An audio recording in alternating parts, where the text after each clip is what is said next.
Here is a challenging mate in 2 puzzle developed by the legendary Paul Morphy. It's white's turn and white has to find moves which can checkmate black in 2 moves. So, can you find those winning moves? Your time starts now.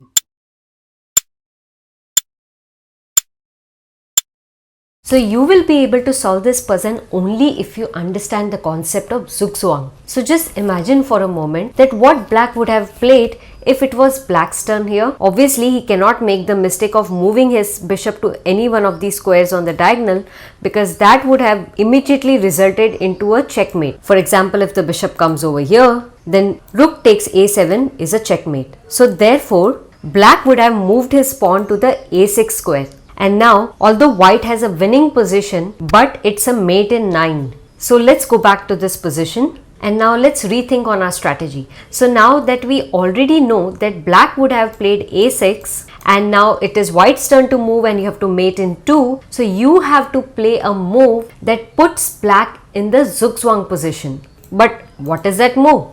Now let's calculate. So if you move your king to any one of these squares, then you will not be able to checkmate black in the next move, because black would have simply played a6 over here or would have moved his bishop to any one of these squares. So let's go back. So moving the king is not a good idea. Now if you capture this pawn over here with your pawn, then black can simply move his bishop to the g3 square, and now the white's pawn is blocking his own rook from checking the black king. And from here onwards the game has become very drawish, because it's very hard for white to make progress over here. Let's go back. So therefore, in order to checkmate your opponent in 2 moves, you have to play a rook move first. But exactly where on the board? So obviously, if you get your rook over here, then it will get captured. So this is not a good idea. And if you move your rook to any one of these squares over here, then the game would turn drawish, because black will simply capture this pawn, and after this rook check, it can easily block this check with his bishop.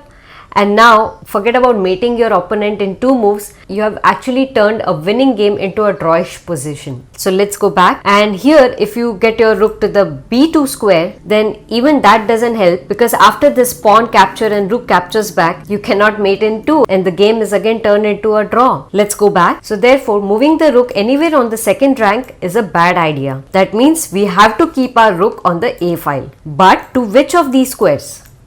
Well, the way to find out the correct answer is first thinking about what would black have played in this situation if it was black's turn. Well, obviously he would have played a6, because if he plays any bishop move over here, then you would have easily checkmated black, right? So he would have loved to play a6 over here.